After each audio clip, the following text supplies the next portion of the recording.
What is going on, you guys? Welcome back to Down to the Wire. I'm your host, Brian Costa, and today we have a great episode in store for you guys.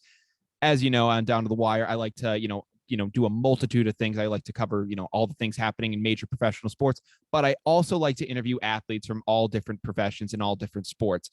Most recently on the show, I interviewed White Sox minor league pitcher Sean Burke, but I've also interviewed individuals such as Tyler Madison of the Detroit Tigers, as well as Ronell Joseph, running back at Bryant University. But today I'm switching things up a little bit. I kind of stepped out of my comfort zone when I interviewed Max Beaupre and talked with him about his mountain biking experience. And today I'm doing something very similar as well. I love to have, guests from Sutton, Massachusetts on the show. It's where I grew up, where I was born. And, I'm very proud to do that once again. So, joining me from Sutton, Massachusetts in my basement once again is another one of my friends from high school. So without any further ado, please welcome to the show, Rowan Woods. How's it going, Brian? I'm glad to have you. I'm doing good, man. How you doing? I'm just dandy. I'm glad to hear it. So, Rowan, I don't think I've prefaced this at this point, but the main thing I want to talk with you about on this show is, we've had some, we've kind of had some past, sports memories with each other. We played some baseball back in the day. Oh, way back when. I know it was a long time ago. We sitting on the bench and playing right field. Same here. Listen, same here. I was doing the exact same thing, Rowan. I found my stride with that. But I know you also had some, I know you also kind of had some, athletic career paths in gymnastics. We also were part of a dominant 4x2 team in high school. Oh, it was a force. Yeah, no, we were the best. But, I'll let you kind of get started with it. And, I'll have you introduce yourself a little bit, talk about your athletic background. And I'll let you also talk about, the main thing we're talking about today is your athletic career in sailing. I'll let you start off with that and let you take it from there. Yeah, no. One of the first sports I started playing was soccer, just like every other person in the town. Yeah, pretty basically. Played that for like 2 years when I was in like kindergarten. I wasn't a huge fan of it. Definitely played baseball up until sometime in middle school. Yeah. I was never very good at that, didn't really enjoy it, but I did do gymnastics for, I'd say maybe around 5 years. And, maybe I can't do some of the like cool stuff, but I could still do a handstand and a backflip. So some of it still holds. I remember seeing you do a backflip. You pulled that off at a talent show. That was pretty awesome. That's great. Like it was I remember you walking out there. It was a very basic, like it was, no flashing lights, no anything. You just walk out there as yourself. I think you were like legit in like jeans or khakis too. Yeah. And you just stand there. Like everyone's like, what the heck is Rowan going to do? Is like, he going to break out into a dance? And all of a sudden, we just see you wind up and go into a full-on flip, and everyone, I remember, just lost their mind. It was great. It was amazing. Were you nervous when you did that? No. Really? No. Because if here's the thing about doing like flips or anything like that, if you're nervous, like you can't do it. Yeah. Because like if like it's like honestly, like you could do a backflip right now. You have like most people have the physical ability to do one. It's just they don't have the mental ability to do one. I 100% don't have the mental ability to do one. Like, most people can do like let's say a front flip into like a pool. Yeah. And it's easy because you can visualize yourself and you can see yourself doing it. But it's actually far easier to do like a standing back flip really than a standing front flip. It's just physically harder for your muscles to engage in that sort of motion. But I did gymnastics for quite some years. And then I stopped because I was starting to hit a wall and I was competing at like a level where most kids who are competing against were like much younger than me. Yeah. So it was just hard for me to compete because it's easier for those kids to like do some of those holds and exercises because, they're running around, they're 70 pounds. Meanwhile, I'm probably about a good 50 pounds heavier than them. So yeah. No, and then after that, kind of floated around, and then I got into the track program at, the high school. Yeah. Did track, indoor, outdoor. I even did a season of cross country. It was bad. Yeah. But I was definitely glad I did it. Cross country was never something I was able to do. I mean, for someone with me, my asthma would have killed me out there. I would have had a heart attack if I ran cross country. So I definitely give you credit for doing it. I remember, when you signed up for track, you had one of the bigger jumps, throughout your high school career. I remember you started off and, it took a while, but come your junior and senior year, everything hit its stride and you became one of the fastest guys on the team. It was incredible to see. yeah, just working hard, because I mean, there's always going to be people who are more talented than you, and it's up to you to put in that hard work to get to their same level. So yeah, I mean, I remember one thing in particular was we were, I think it was around I think it was the last race we ever did in a 4x2, and we were at the Reggie Lewis Center. And I just remember seeing, I had to look back at the video of it because I was like, that was a really good race by us. And I remember I just seeing you, you came around the corner and we were behind on this one team, and you had an amazing like cut in to absolutely, cut this kid off, and we ended up getting first place. And it was, an amazing, it was just an amazing, like, bout of running. I think I remember that. I think I had to. I was about to pass him, but then I hit the turn. Hit the turn because it was an indoor track, so it was a 200-meter track rather than 400. So I had to wait for the turn to be over. Okay. And I had to take him. And he was actually trying to box me out, but I was able to pass him the straight. So that's awesome. Worked out. Yeah. So, obviously you have a ton of athletic experience in multiple fields, but today what we're going to be talking about is your career in sailing. How did that get started? Well, when I was a kid, my parents were always looking for something for me to do during the summers, because they would be working and they don't want, let's say your 11-year-old to just be home alone, because nothing good ever really comes of that. Nothing good comes of that. Like, I mean, you mean we've seen Home Alone, we've seen everything that happens as a result of it. Home Alone's a documentary of kids that are abandoned at their house. Yeah. So, no, but they're just looking for programs for and camps for me to do, and there's different price ranges. Like I did a couple WPI camps, and they're just stupid expensive. Then up in Worcester, Mass, there was a Regatta Point Community Sailing where it was incredibly cheap comparatively compared to everything else. And I went there with my sister for 2 weeks, and she hated every second of it. But I wanted to go back, and so I went back the next year. Got involved in like the older kids program. Okay. Which was like 3-week sessions, and I just loved doing it every year. And then I got more and more advanced to the point where I could start doing dinghy races for our club team during the summers. And then I sort of did that in the fall and the spring as well. And then I transitioned to becoming an instructor, and then being an instructor, high school ending, joining college, joined my college's sailing team. I attend University of Rhode Island. Okay. And then from there, that's where I am today. So yeah. So, and one of the things I have to wonder is, did you have any experience with like water sports before sailing? Like, did you do swimming? Have any, like, I'm obviously swimming, but like professional, like swimming, anything like that? Or, was it just something that you kind of just picked up and went with? Something I picked up went with. I mean, like I had a pool in my backyard, and that was about it. So yeah, no, I mean, I get that. So I didn't know if there was any other kind of relation as to how you got into it. Obviously, no matter what the sport is you get into, it's, you have to have, there are always those individuals that kind of, really kind of, enlighten you and inspire you to kind of, pursue things and go further with it. For you, when you got into sailing, obviously, when did you get into it? What age did you probably first start? I think 12. Okay, so 11, 12.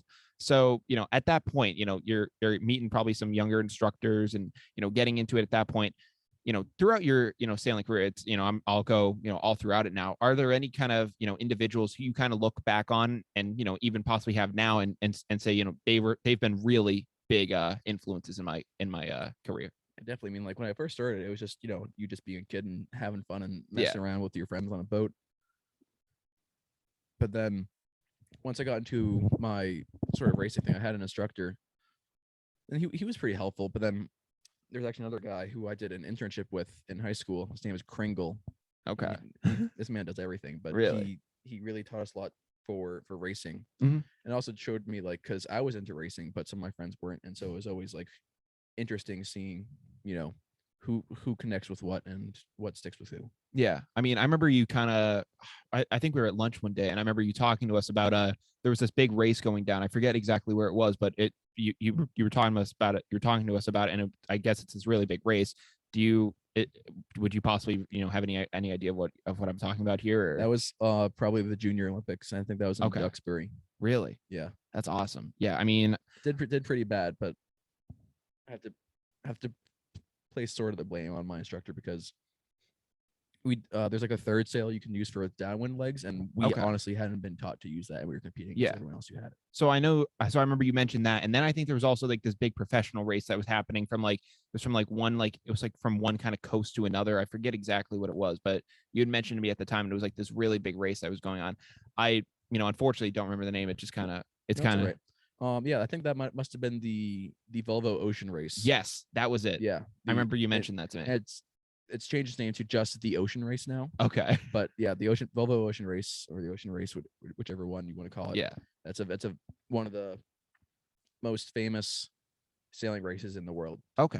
Just behind the America's Cup. So yeah. So what kind of is entailed? What kind of what does that really entail? So it's sort of teams, companies, and countries. They're all kind of like representing, each certain country and team. Yeah. But it's just these series of races from like location to location. Like I believe there was one from like Newport to England, and then like England to, let's say, like Africa, or it's just this global circuit of all these various different legs of races. Yeah. And it's a matter of which team can consistently compete best among each of those legs. Okay. And then that's how like the winner is decided. So. Okay, that makes sense. I mean, that's awesome to see. How long do those races kind of typically go? The entirety of the races, it definitely takes a few months, just because you're traveling hundreds, if not thousands, of nautical miles. Yeah. And you have to play off the wind, because the wind's not going to play off of you. Yeah, no, so that is insane. I mean, just months of, obviously, when you're training for a sport, obviously you're putting in months and, for some people even years of preparation, but that's insane to think about. But, one of the things I also wanted to ask of you was you mentioned that, some of your friends were into sailing, some weren't. And, you also mentioned that, for some, it's kind of just like when you're younger, it's kind of just messing out on the water, like, kind of messing around, having like a good time. Yeah. And when did it shift for you to, obviously I assume that you're still having a great time with it, to be doing it at the University of Rhode Island. I have to assume that. But for you, when did it shift from becoming like, oh, this is something fun, like I kind of, enjoy to go out to the regatta and like do all this stuff, and I, enjoy all this? When did that shift to, hey, I want to do this competitively, and I really want to, see where I rank amongst the best? For me, it would be, well, for me as a kid, I always wanted to move up to like the bigger and better boats. So like you start with like the very family friendly, safe like boats, and then you get into a little bit faster ones. Then once you get into like the sort of high performance boats, like they're called 420s. Okay. Which refers to 420 centimeters in hull length. That's how long the boat is. Yeah. And the 420 is actually the second most mass produced dinghy in the world. Wow. Just behind the Optimus, which is basically just a big bathtub. Yeah. But yeah, once you get to those boats, you really start to learn like really how the boat works. Okay. And then once you have a really good understanding of how the boat works and how you can control the boat, then you can start, racing against your friends, racing against other people, and then go to even the bigger races after that. So yeah. So kind of talking about how much, when talking about, how the boat works, and obviously, when you're racing, the different, with different boats is going to come, a different kind of, output and whatever you're getting out of it.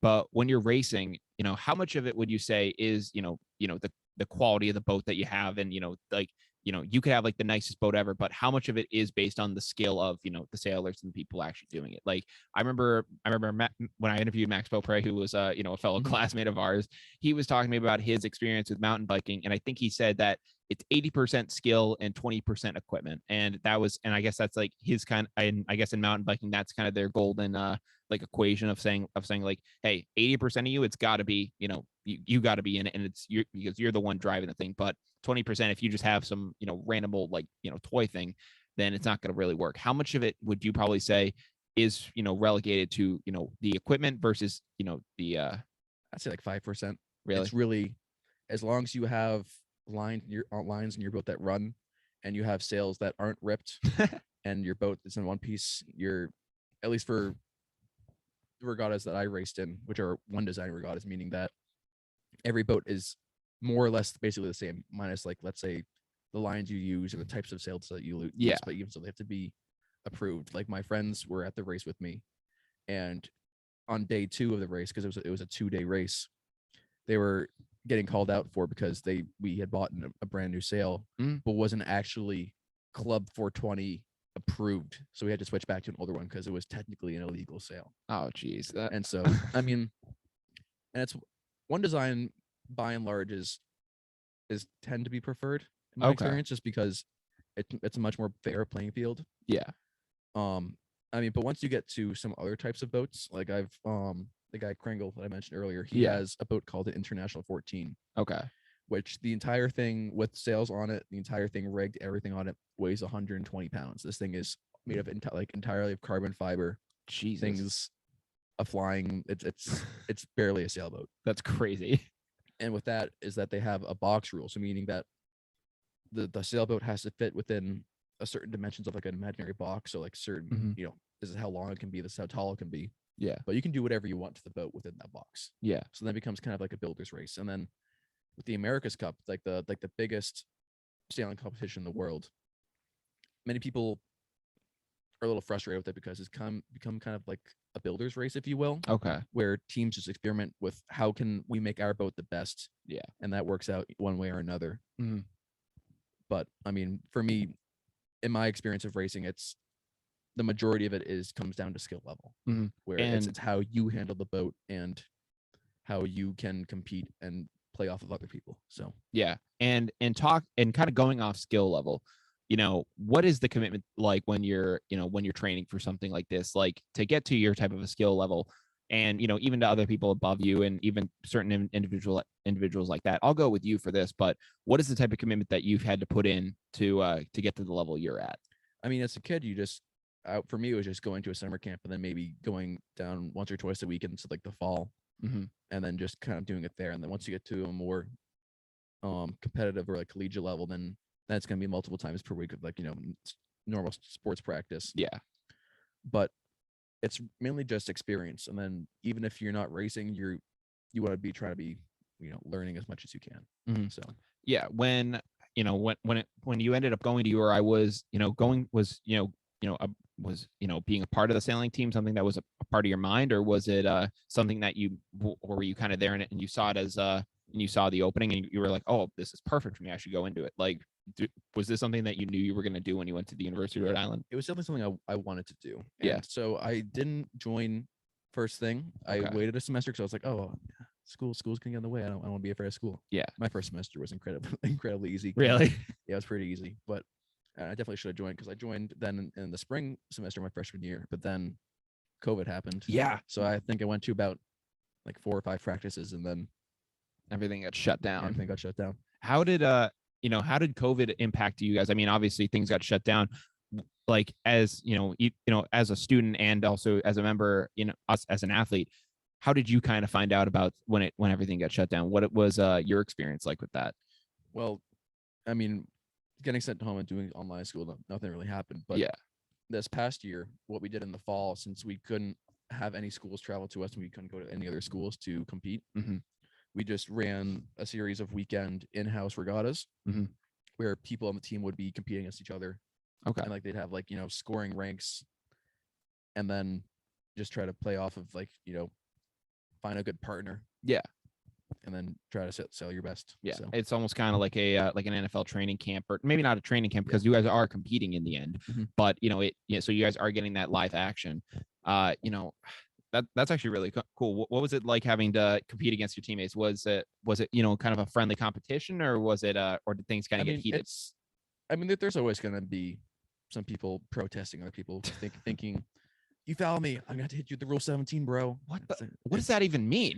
It's the U.S. sailing books of standard rules. So there's certain rules of the road they have to play by that everyone has to play by. But I mean, it's definitely wasn't as intense as competing against their school. But for me, like me being kind of the newer kid on the block. Yeah, I always try to not be too aggressive, and then makes sense.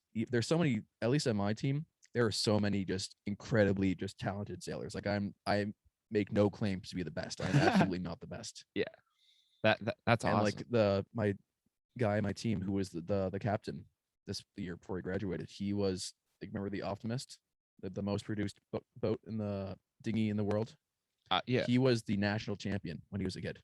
Really? He was the number one sailing sailor when he was a kid. That's insane. And it's like these are the people I gotta compete against. No, like when you meet when you meet like child phenoms, it's like, and like, seeing them growing up, like obviously like, most of the time they're still very good, but like it's crazy. Like my brother was competing over the New England baseball complex, and all of a sudden I get a text from my parents saying, hey, the number one 2023 like baseball player, like in like the entire 2023 class, the number one kid is pitching on this field, and he's so he's I think going to be a junior next year, but he's the 6'7" lefty. He throws 97 miles an hour, and it's like, dude, this is freakish. Like, how do you do this type of stuff? Like at that age, I'm like, it's insane. Just built different. No, literally just built different. Like this guy's the size of Chris freaking Sale and just throws absolute freaking laser beams.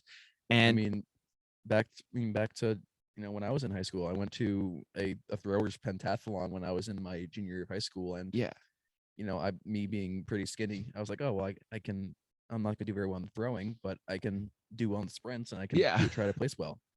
And there's the other kid that I was throwing us. He was in like my group the entire time. This dude was top 3 of every single throw, top 3. And it's like, oh well, maybe I can beat this kid in a sprint. Yeah, kids smoked me. Really? Kids like 6'4", probably like 250 pounds, just incredibly strong. And he destroys me. That man's an Adonis. Holy crap! Like he won the meet by a long shot. No pun intended. I mean, get this man like not even to the Olympics, like the gladiator games. I don't know. Yeah. Like that's insane. Like that is crazy. But wow. But one of the things I had to ask about was going back to that, when you're facing off against like these kids and trying to figure it out, like obviously a lot of the skill is like what you're doing there, and it's like what you're doing in the boat, and it's like saying like, okay, I need to do this here, and I need to like if you're not like physically active while you're doing it, then things aren't going to go as well. But in your mind, how much of sailing, in your opinion, would be mental versus physical? Like if like you were talking about like the rules of the road, like when you're sailing, which I had zero idea about. Probably say probably a good like 80% of it is mental. Really? And the rest of it is physical. Yeah. And I mean, it's important to be fit and then stay active, because I mean, in terms of college sailing, the sort of unfortunate part of it is that the majority of sailboats that we sail on, which are the 420s, another one called an FJ. Yeah. These are junior boats, so they're built for kids. Oh, jeez. And so the combined crew weight, like what it's built for an FJ is 200, like a combined crew weight, so the 2 people on it. Yeah. Is built for 260 pounds of total crew weight, and for a 420 is 280. And so if you do the math, let's say the average, like that means the average guy sailor has to be around 140, 150. Jeez. What do you come in at? I'm 175. Okay. And I'm a crew. Okay. And with the crews, like what more often than not, you'll have guys being skippers and then girls being crews. Okay. And so the skippers drive through the mainsail, and the crews do the forward sail, the jib, and then everything else in the boat, and they balance out the boat and everything else like that. Makes sense. But for me, I'm 175 as a crew, and so I mean, in heavy air, it becomes much more physical because you just have to keep the boat flat, and you have to really work to keep the boat flat so you can sail fast. Yeah. But I mean, if it's light air though, it just comes down to skill level and then how you maneuver the boat. I mean, there's definitely been days when it's just blowing 25 miles an hour, which doesn't sound that fast, but once you get out there, it really ramps up. Yeah. And then I'm just your abs and your quads are just screaming at you 10 minutes in, so pleading you to stop. Yeah. That kind of begs a good question of when you're out there doing that and it's so like, and the weather is so aggressive, that's obviously got to be a huge obstacle. Is there any other obstacles that you've had, throughout your athletic career, and, maybe in sailing? Like, I don't know if you've had any injuries through sailing. I mean, I don't know if there's anything like that, but if you haven't had any injuries, like, we could hear about that. But besides that, what would some other huge obstacles, throughout sailing be, and how did you kind of overcome them? Well, I mean, I've had no serious injuries, but I mean, that's good. Cuts, dings, and bruises are. Yeah. I mean, obviously are an everyday thing where you tack wrong, you turn wrong, and then you bang your shin against like the some of the fiberglass or whatever, and then you just get cuts and bruises. I mean, I've definitely racked up a few, and then I was on a 40-foot yacht doing so the New York Yacht Club. It's one of the oldest in America. Okay. And they had like their 167th annual race. And so I was on a 40-foot yacht, and so there's like the side wires that hold up the mast called stays. Okay. And then so the forward sail, like the jib, or if it's like the bigger size, like the term for it is like the Genoa. Yeah. And so that thing was completely filled up with air. And the line that controls it was against the side wire, and my arm got pinned in between the two, and didn't feel great, to say the least. No, I can't imagine it would. But I mean, I was okay after that, but it just in the moment it definitely wasn't. Yeah, definitely but killed. But nothing serious like breaking an ankle or anything. I mean, that's good to hear. And any sailor worth their salt is gonna have concussions as well from just getting clocked in the head by the boom, which is the horizontal pole. Okay, yeah. On sailboats, and getting hit by the boom happens all the time. So yeah. Have you ever had any concussions out of that, or a couple of minor ones? Nothing life altering. So well, that's good. So I mean, kind of tackled a couple, some slight negatives there in terms of the bumps and bruises, but in your mind, what would some of your favorite racing stories be? Kind of it could be something either from when you're younger, or even out, or even out in college. What would some of your favorite, it could be an all time, or just like something very small. What would your favorite racing story be? So my last day of practice, last season of my school's racing team, we'd had like an in-house regatta. Okay. And for reference, it was too windy to go out sailing that day. Yeah. It was too windy to go out sailing that day. It was like 20 to 25, gusting to 30 plus. Jesus. And you're on these little boats, and these things are just getting blown over all the time. Yeah. And so me being 175, a good friend of mine, his name is Tyler. Okay. We're both like 175, and so like we're like probably the heaviest, if not the second heaviest boat out there, and we're just like the only ones that can just keep the thing flat and just keep going. Yeah. But the thing is, because like when you're going downwind, you need to really be careful, because what can happen is that if you don't play your sail controls right, what can happen? Your sails can fill and your boat can spin out of control and capsize. And so that's called death rolling, where we death rolled. Oh Jesus! And we took on so much water, and like the water is still freezing because it's springtime sailing in the ocean. You're on the ocean, and it's like doesn't tickle. 40 something degrees. Jeez. And so we get the boat back up, and our boat's just filled with water. And then we almost pitch pull on the way back down. And for reference, what pitch pulling means is that it means you capsize and you're going forward. Your bow plows into the water, and you get launched up that way. That almost happened once or twice. Have you ever done that? When Luckily I haven't, but I've had some other funky capsizes as well. Jesus.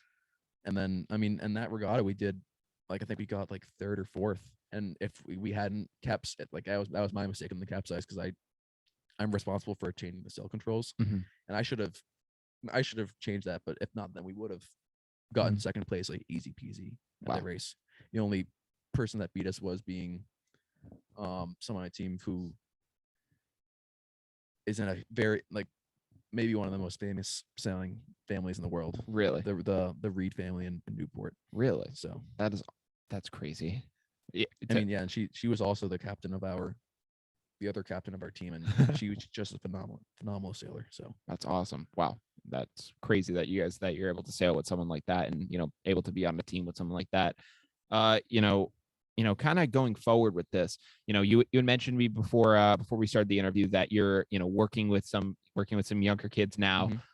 How is that experience? Because you obviously learned at a young age, and what's it like now passing that on to, I think you were saying like some 7, 8-year-olds? Like, how is that experience? Yeah, I've definitely worked with the 7 and 8-year-olds in the past. This summer I've been working with like the 13 to 17 age. Okay.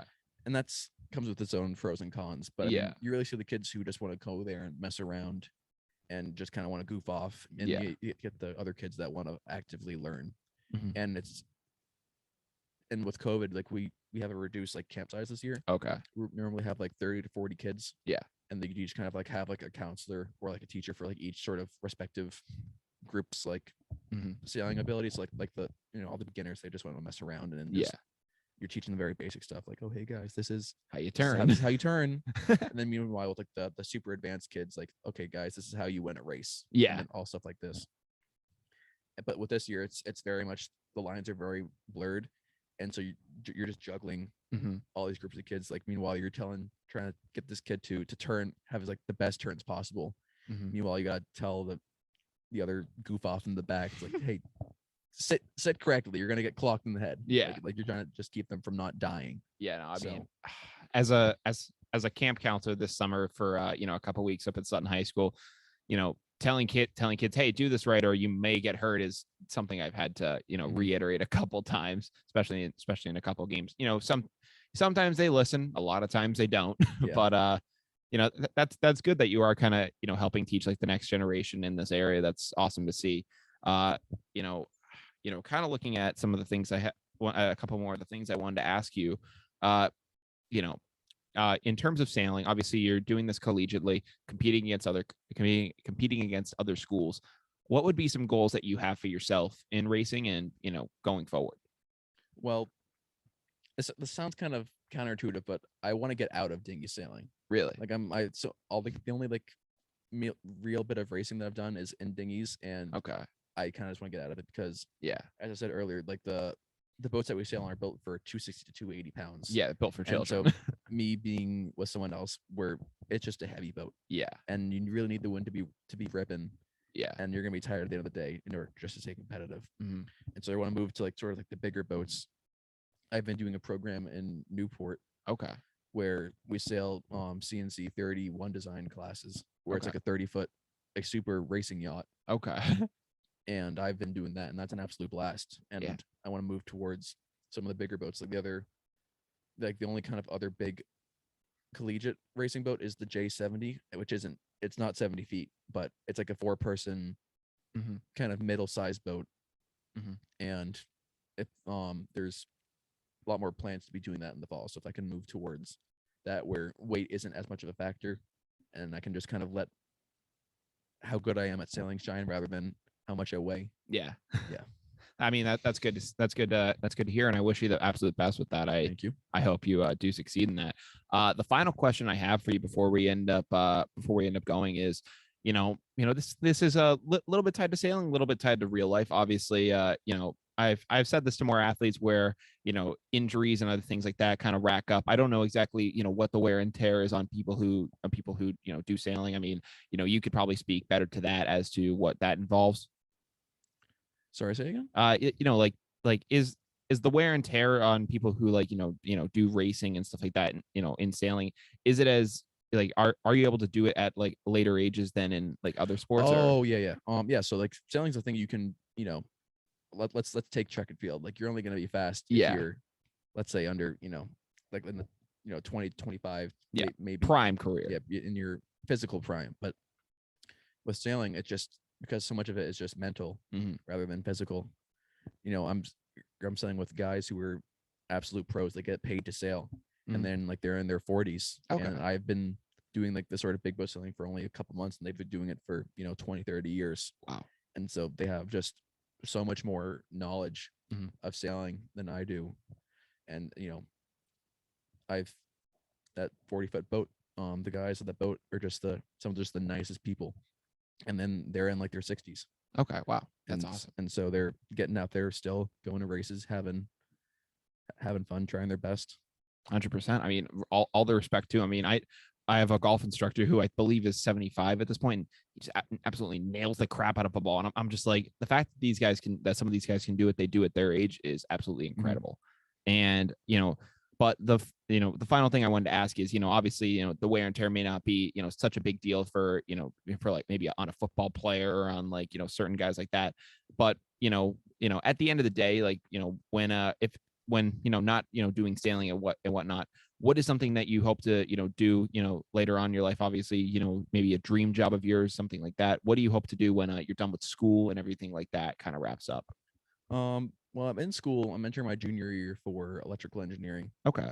Hoping to get something along those lines, just something where I can just be kind of creative in my problem solving, while also, at the end of the day, making some good money. Yeah. While doing it. I'm there with you. But in terms of like a dream job, I can't really think of much, but I think being somewhere close to the water, because being in Sutton, Mass, you have to drive probably hour and a half Fair. to get to Newport or Narragansett. Yeah, I mean So living the only somewhere- real solid body of water you have is Singletary, but you'd cruise across that in like 5 seconds Yeah. in the boat. And I mean, yeah, just moving somewhere closer. Yeah. And on that whole wear and tear thing, in terms of like how old these guys get, like, I mean, obviously, like, when you're in your physical prime, you're doing a more physical job in the boat. Yeah. And so as you get older, more experienced, you move kind of from the front of the boat to the back of the boat. Okay. So like the guys at the front are like more like muscles, like, oh hey, get this sail up as fast as you can. Meanwhile, the guys in the boat are like guys in the back are steering, and they're like, I think we should take this tack now. Okay. Yes, we got go no. And then it's just like they're talking and bouncing all these like more advanced. Yeah, they're kind of the mind of the operation, while the guy at the front is more muscle. Not taking anyone off at the front of the boat, but just like talking specifically. That's is that kind of the a fair assessment of that? Yeah, generally the more tactically minded you are, the further back into the boat you sit. Or fair. Yeah. Nice. It's kind of like a wolf pack where you have the leader towards the back, and they kind of make sure everyone in front is doing doing what they need to be doing. To go first in chess. Makes sense. But obviously, Rowan, I had a great time talking with you today about sailing. Was really glad to have you on to talk about this. It was something I was really looking forward to do. I remember Pat Edwards hit me up, and he said, hey, Rowan really wants to come on and talk about sailing. I was like, absolutely. I was like, for me, when it comes to stepping out of my comfort zone, I love to do it on this show, because just getting in with talking with people who have just expertise in different areas than me, it's something that I really like to do on this show. And I think for my viewers, it's just awesome. It's awesome for them to get like other perspectives of things. So absolutely. Yeah, it's great. This episode will be coming out this Friday, August 20th. So it'll be a great time when that comes out. But if you guys are not listening to Down to the Wire at this point, what the hell are you guys doing? Come on. Yeah. Rowan's get with the program. Yeah, Rowan's on board here. So if you guys aren't following Down to the Wire at this point, we are available on Spotify, Apple Podcasts, Google Podcasts, YouTube. But the main hub you can reach us through is our Instagram. You can follow that at down.tothewire. Again, at down.tothewire on Instagram. Rowan, if you have any plugs or anything like that you want to shout out at this time, I'll let you do that. Maybe the URI Sailing Team, any guys like that.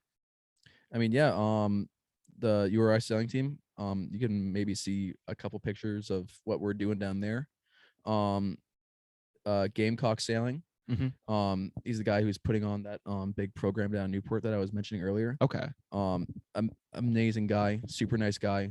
Always posting pictures all the time about what they're doing and some of the bigger boats down there. Yeah. And that's about it. I've kind of stopped using my socials, more or less. Yeah. But yeah, just following one of those two. Great things where people are always interested and love what they do. So but Rowan, it was a great time having you on. Unfortunately, we are down to the wire, which means I'm going to do a quick little run through of what we talked about. Obviously had him on the podcast, did everything like that, talked about his experience in all things athletics and what led him to sailing, talked about some of the triumphs and some of the struggles that he's had in it, as well as some of the great stories and people he's met along the way. All in all, it was a great episode, Rowan. I was really glad to have you on. But from Down to the Wire, I'm Brian Costa. I'm Rowan Woods. And we'll see you guys next time. Take care.